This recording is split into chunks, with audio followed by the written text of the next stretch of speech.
আসসালামু আলাইকুম রহমতুল্লাহ। প্রিয় ভাই ও বোন, আপনি কি জানেন রমজানে দোয়া কবুলের 8টি বিশেষ সময় রয়েছে। সেই সময়গুলোতে দোয়া করলে আল্লাহ তাআলা ফিরিয়ে দেন না, বরং সেই সময়গুলোতে আসমানের দরজা খুলে দেওয়া হয়। রমজানের সেই 8টি বিশেষ সময় সম্পর্কে কোরআন এবং সহিহ হাদিস থেকে আজকে বিস্তারিত আলোচনা করব ইনশাআল্লাহ।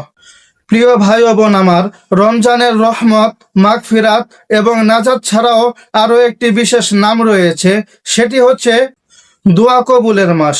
এই জন্য প্রিয় ভাই ও বোন, এই রমজানে কষ্ট করে আপনি রোজা রাখলেন, তারাবি পড়লেন, নামাজ পড়লেন, কোরআন তেলাওয়াত করলেন, দান সাদাকা করলেন, কিন্তু সঠিক সময় আপনি দোয়া করতে পারলেন না। আপনার দোয়াগুলো আসমানে ঝুলন্ত থাকলো, আল্লাহ তাআলার কাছে পৌঁছলো না। তাহলে তো এই রমজানের আমল ইবাদতের কোনো তৃপ্তি আপনি পেলেন না। হয়তো আপনার গুনাহ আপনি মাফ করাতে পারলেন না।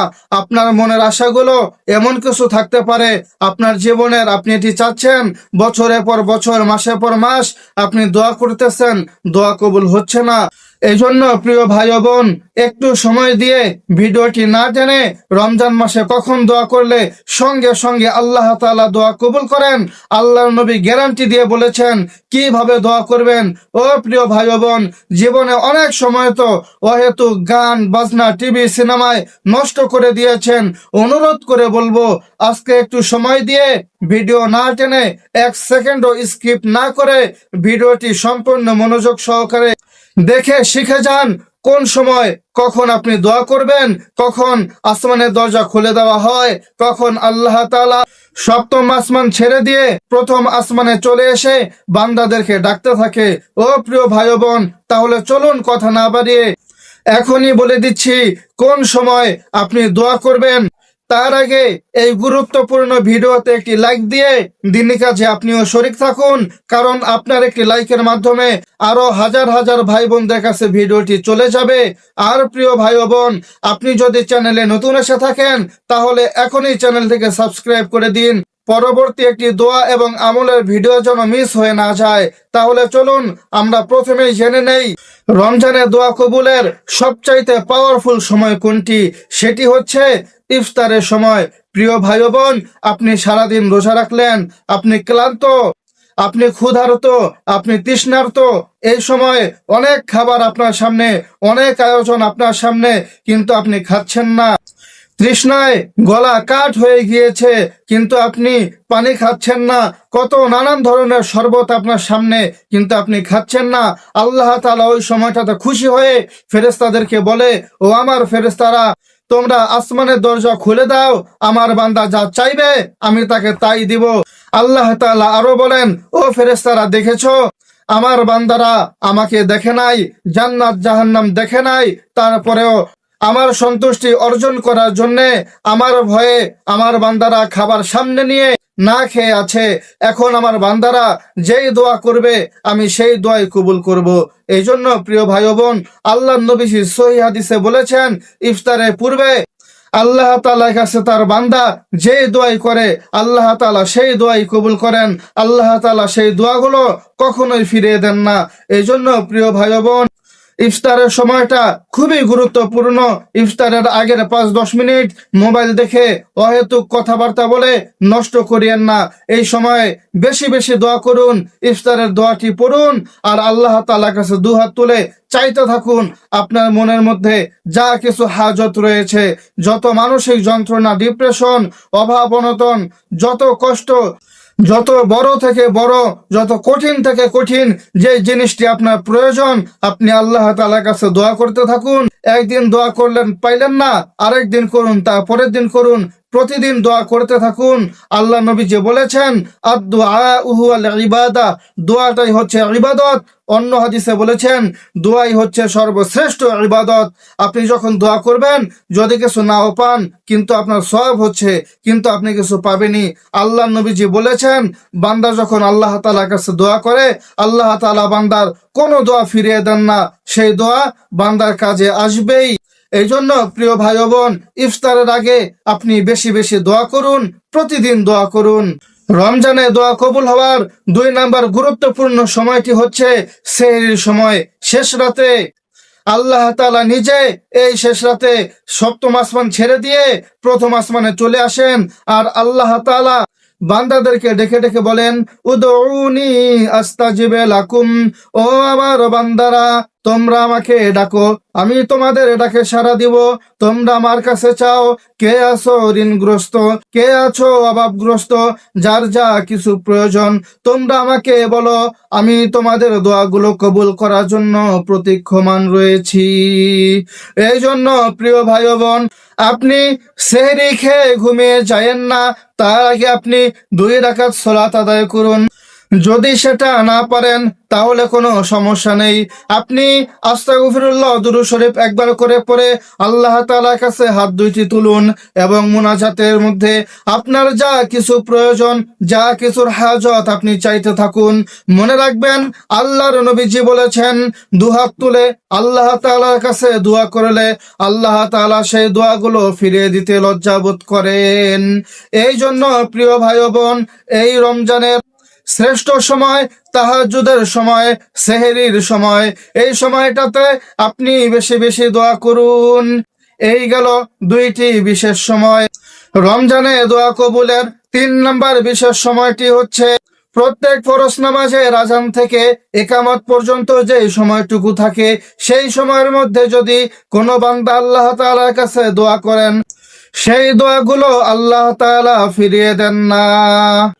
মা বোনেরা তো মসজিদে যান না, কিন্তু একামতের সময়টা হয়তো অনেক মা বোনেরা বুঝবেন না। আপনারা দেখবেন, যখন 1টা বাজে আজান হবে, 1:30 বাজে জামাতের একামত হয়, এখানে আধা ঘন্টা সময় রয়েছে। এই 30 মিনিটে আপনারা বেশি বেশি দোয়া করুন। আসরের সময় যখন আজান হয় 4:30, 4:15, 4:45 যখনই হোক না কেন, তার 15 মিনিট পরে জামাত হয়, তখন একামত হয়। এই জন্য আসরের সময় 15 মিনিট, আজানের পরের 15 মিনিট আপনি বেশি বেশি দোয়া করুন। আর মাগরিবের আজানের পরে বেশি সময় থাকে না, মাত্র 5 মিনিট থাকে। এই জন্য আপনি ইফতারের আগে দোয়া করবেন, পারলে আজানের পরেই সাথে সাথে দোয়া করবেন। হাত তুলতে না পারলেও আপনি কাজ করতেছেন অথবা ব্যস্ত রয়েছেন, আপনি মনে মনে দোয়া করতে থাকবেন। এশারের সময় যখন এশারের আজান হবে, তারপরেও 15 মিনিট পাওয়া যায়। আর ফজরের সময় যখন আজান হয়, ফজরের আজানের পরে 45 মিনিট পাওয়া যায়, কোন কোন মসজিদে 30 মিনিট পাওয়া যায়। আর আপাতত রমজান মাসে বেশি সময় পাওয়া যায় না, মাত্র 5 মিনিট। এই জন্য আপনি সেহরির সময় দোয়া করুন। যদি ফজরের আজানের শেষে দোয়া করতেই চান, তাহলে 5 মিনিটের মধ্যে করুন। এই গেল 3টি বিশেষ সময়। আর রমজানে দোয়া কবুলের 4 নম্বর বিশেষ সময়টি হচ্ছে প্রত্যেক ফরজ নামাজের শেষে। আল্লাহর নবীজি বলেছেন, প্রত্যেক ফরজ নামাজের শেষে বান্দা যে দোয়া করে আল্লাহ তাআলা সেই দোয়াই কবুল করেন। ফজর, জোহর, আসর, মাগরিব, এশা, আপনি নামাজের শেষে যেই তাসবিহ সুন্নত আমলগুলো করেন, তারপরে আপনি দুহাত তুলে সংক্ষিপ্ত হলেও মুনাজাত করুন। আর রমজানে দোয়া কবুলের 5 নম্বর বিশেষ সময় হচ্ছে জুমার দিনের শেষ ভাগে, অর্থাৎ শুক্রবার আসরের নামাজ থেকে মাগরিবের নামাজ পর্যন্ত। কিন্তু আলেম ওলামারা বলেন, আসরের নামাজের পরে সবচাইতে গুরুত্বপূর্ণ সময়। এই জন্য প্রিয় ভাই বোন, আপনি জুম্মার দিন আসরের সালাত আদায় করে দুহাত তুলে চোখের পানি ছেড়ে আমার মাওলার কাছে দোয়া করতে থাকুন। আপনার মনের মধ্যে যা কিছু রয়েছে আপনি চাইতে থাকুন। আমার মাওলা আপনার দোয়া কবুল করার জন্য প্রতীক্ষমান রয়েছেন। রমজানে দোয়া কবুলের 6 নম্বর বিশেষ সময়টি হচ্ছে কুরআন তেলাওয়াতের পরে। কুরআন হচ্ছে আল্লাহ তাআলার কালাম। বান্দা যখন কুরআন তেলাওয়াত করে, আল্লাহ তাআলা সবচাইতে খুশি হন। মনে রাখবেন, সবচাইতে উত্তম জিকির হচ্ছে কুরআন তেলাওয়াত, এর চাইতে উত্তম জিকির আর নাই। জিকির মানে হচ্ছে আল্লাহ তাআলাকে স্মরণ করা। আপনি যখন কুরআন তেলাওয়াত করেছেন, অবশ্যই আল্লাহ তাআলাকে স্মরণ করছেন, এই জন্য আল্লাহ তাআলা খুশি হয়ে যায়। আর আপনি কোরআন তেলাওয়াতের পরে অথবা কোরআন খতম করার পরে আল্লাহ তাআলার কাছে যেই দোয়া করবেন, আল্লাহ তাআলা সেই দোয়া ফিরিয়ে দিবেন না। এই গেল 6 নাম্বার। আর রমজানে দোয়া কবুলের 7 নাম্বার গুরুত্বপূর্ণ সময়টি হচ্ছে নামাজের সিজদায়। আল্লাহর প্যারা রাসূল সাল্লাল্লাহু আলাইহি ওয়াসাল্লামকে একবার সাহাবীরা জিজ্ঞাসা করলেন, হে আল্লাহর নবী, আমরা আল্লাহ তাআলার নিকটবর্তী কখন হতে পারি? আল্লাহর নবীজি সাল্লাল্লাহু আলাইহি ওয়াসাল্লাম বলেছেন, বান্দা যখন সেজদায় থাকে তখন রবের সবচাইতে কাছে চলে যায়। তখন বান্দার মাঝে আর রবের মাঝে কোনো পর্দা থাকে না। তখন বান্দা রবের এত নিকটে চলে যায়, বান্দা সেজদার মধ্যে আল্লাহ তাআলার কাছে যা কিছুই চায়, যা কিছুই দোয়া করে আল্লাহ তাআলা সঙ্গে সঙ্গে কবুল করেন। সেই দোয়াগুলো কখনোই ফিরিয়ে দেন না। কিন্তু মনে রাখবেন, সেজদার মধ্যে আপনি বাংলায় দোয়া করতে পারবেন না। আরবি কোরআনে এবং হাদিসে যেই বিশেষ দোয়াগুলো শিক্ষা দেওয়া হয়েছে সেই দোয়াগুলোই পড়তে হবে। সেই দোয়াগুলো যদি শিখতে চান, সেই দোয়াগুলো সহি শুদ্ধভাবে যদি জানতে চান, তাহলে ডেসক্রিপশন বক্সে লিংক দিয়ে রাখবো। সেই ব্যাপারে আমাদের একটি ডেডিকেটেড ভিডিও রয়েছে, সেখান থেকে দেখে আসুন। আর 8 নম্বর এবং সর্বশেষ, রমজানে দোয়া কবুল হওয়ার বিশেষ সময়টি হচ্ছে শবে কদরের রাত্রে। একবার হযরত আম্মা জান আয়েশা রাদিয়াল্লাহু তাআলা আনহা নবীজিকে জিজ্ঞাসা করলেন, ও প্রাণের স্বামী, আমি যদি শবে কদরের রাত্রি পেয়ে যাই তাহলে আমি কোন দোয়াটি পড়ব নিজের গুনাহগুলো ক্ষমা করানোর জন্য? আল্লাহর নবীজি বলেছেন, তার প্রিয়তমা স্ত্রীকে আল্লাহর নবীজি এই দোয়াটি শিক্ষা দিলেন, আল্লাহুম্মা ইন্নাকা আফুউন তুহিব্বুল আফওয়া ফাআফু আন্নি। ও আমার প্রিয়তমা স্ত্রী, যদি তুমি শবে কদরের পবিত্র রাত্রি পেয়ে যাও, শবে কদরের পবিত্র রজনী পেয়ে যাও, তাহলে এই দোয়াটি বেশি বেশি পাঠ করো। যদি তুমি এই একটি দোয়া বেশি বেশি পাঠ করো, তাহলে আল্লাহ তাআলা তোমার আমলনামার ফাইল থেকে তোমার গুনাহগুলো এমন ভাবে মুছে দিবেন, তোমার আমলনামার ফাইলে কোনো গুনাহের চিহ্নই থাকবে না। এই জন্য প্রিয় ভাই ও বোন, শবে কদর কিন্তু 27 রজনীতে কোনো গ্যারান্টি নেই। প্রিয় ভাই ও বোন আমার, শবে কদর 27 রমজানের রাত্রে হয়, এটা কিন্তু সহি নয়। আল্লাহর নবীজি বলেছেন, শবে কদর কোন রাত্রিতে, কোন রাত্রে কুরআন নাজিল হয়েছে, আমাকে ভুলিয়ে দেওয়া হয়েছে তোমরা। 21তম রজনী থেকে বেজর রজনীগুলোতে শবে কদর তালাশ করো। এই জন্য প্রিয় ভাই ও বোন, 21, 23, 25, 27, 29 এই কয়টি বেজর রাত্রের যে কোনো একটি রাত্রে হতে পারে। এই জন্য নির্দিষ্ট করে 27 রজনীতে ইবাদত করবেন না, এই কয়টি রজনীতে ইবাদত করুন আর এই দোয়াটি বেশি বেশি পড়ুন আর আল্লাহ তাআলার কাছে দুহাত তুলে দোয়া করুন। মনে রাখবেন, এই পবিত্র রাত্রিতে আল্লাহ তাআলা তার কালাম নাজিল করেছেন, কুরআনে পাক নাজিল করেছেন। এই জন্য এই দিনটিতে দোয়া কবুল হবে। আর সর্বমোট কথা হচ্ছে, এই পুরো রমজান মাস হচ্ছে কুরআনের মাস, কুরআন নাজিলের মাস।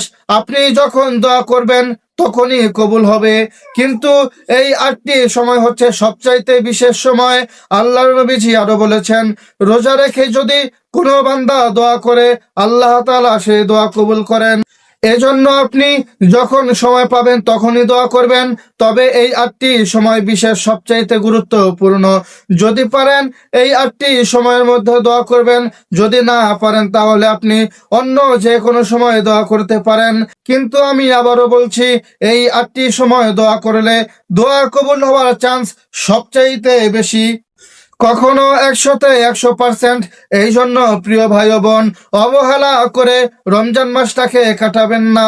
বেশি বেশি আল্লাহ তাআলার কাছে দোয়া করুন আর দোয়ার মধ্যে কোনো অবহেলা গাফলতি নিয়ে দোয়া করবেন না।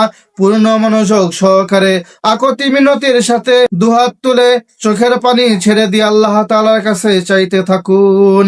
প্রিয় ভাই ও বোন, আমি আপনাদের জন্য দোয়া করি, আপনারাও আমার জন্য দোয়া করিয়েন। আজকের জন্য এখানেই বিদায় নিচ্ছি। দেখা হবে আগামীকালকের ভিডিওতে। সে পর্যন্ত ভালো থাকুন, সুস্থ থাকুন। আসসালামু আলাইকুম ওয়া রাহমাতুল্লাহ।